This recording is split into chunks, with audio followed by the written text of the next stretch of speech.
Pernah nggak sih kalian lagi nyetir, terus tiba-tiba ada kucing nyebrang? Pasti jantung langsung deg-degan kan? Nah, rasa cemas takut nabrak kucing ini umum banget dan seringnya ditambah-tambahin sama mitos yang serem-serem. Hari ini, yuk kita bongkar tuntas semua mitos itu pakai dalil yang jelas.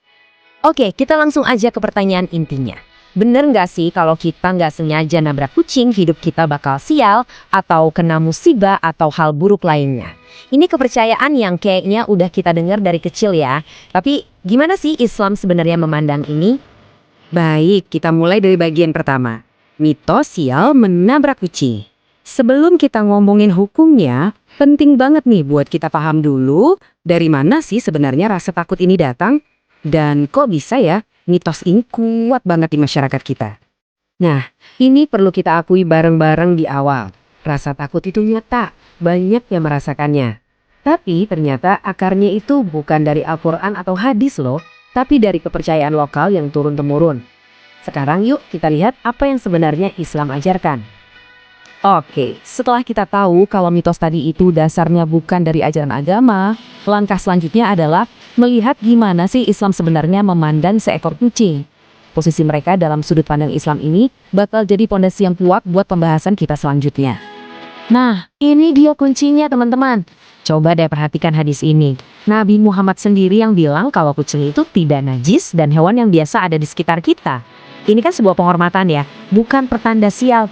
Justru status mulianya ini bertolak belakang banget sama mitos yang beredar.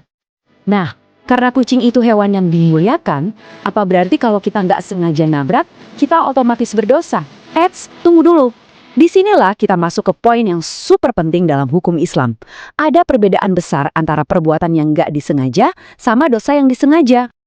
Ini nih, sebuah prinsip dasar dalam syariat Islam yang benar-benar menenangkan hati banget. Simpelnya gini, Allah itu maha adil. Dia nggak akan menghukum kita untuk sesuatu yang terjadi di luar niat dan kendali kita. Kaidah ini membedakan dengan sangat jelas antara khilaf atau kecelakaan dengan perbuatan dosa yang beneran. Jadi, kalau kita sambungin prinsip tadi ke kasus nabrak kucing, jawabannya jadi jelas banget kan?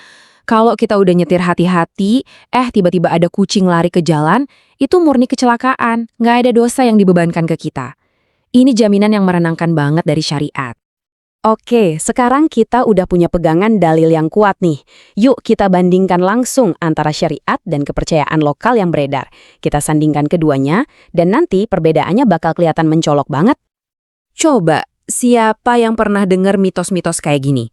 Katanya harus dikubur pakai baju kita lah, bikin sial 7 turunan lah, atau harus ada ritual-ritual khusus. Macem-macem banget kan? Nah, ini semua bagian dari kepercayaan yang bakal kita bedah sekarang. Nah, di sini bedanya kelihatan jelas banget. Kepercayaan kalau ada benda atau kejadian tertentu yang otomatis bawa sial itu, dalam Islam namanya tiorah. Dan itu jelas-jelas ditolak sama Nabi Muhammad SAW. Semua mitos tadi itu masuknya ke kategori khurafat, alias kepercayaan yang sama sekali nggak punya dasar dalam ajaran agama. Oke, kita udah tahu nih apa aja yang nggak boleh dipercaya. Terus, yang bener gimana dong? Apa yang harus kita lakukan kalau amit-amit kejadian ini menimpa kita? Nah, lihat deh, tuntunan dari agama kita itu ternyata simpel banget dan penuh kasih sayang. Fokus utamanya itu ada di kata ihsan, artinya berbuat yang terbaik. Kalau kucingnya masih hidup, ya kita coba tolong. Kalau sudah mati, kita pindahkan dari jalan biar nggak kelindas lagi, terus kuburkan secara wajar kalau memungkinkan.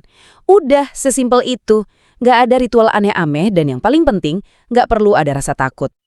Oke, jadi jelas ya, kalau kecelakaan itu bukan dosa yang perlu kita takutin.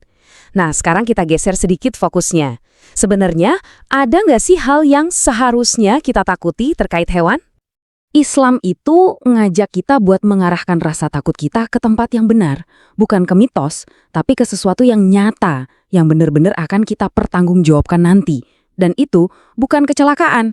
Nah, ini dia intinya. Dosa yang sesungguhnya itu bukan pas kita nggak sengaja nyakitin makhluk lain, tapi justru pas kita dengan niat dan kesadaran penuh sengaja berbuat zolim atau kejam sama mereka. Coba kita renungkan hadis yang satu ini.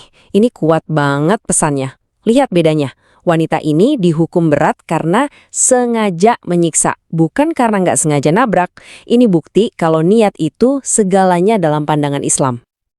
Oke, kita sudah sampai di akhir pembahasan. Yuk kita rangkum poin-poin pentingnya, biar kita semua bisa benar-benar lega dan bebas dari rasa takut yang gak perlu ini. Jadi, ingat ya, ada 4 hal penting. Pertama, kalau nggak sengaja nabrak kucing, itu bukan dosa. Kedua, mitos sial itu nggak ada dasarnya sama sekali dalam agama.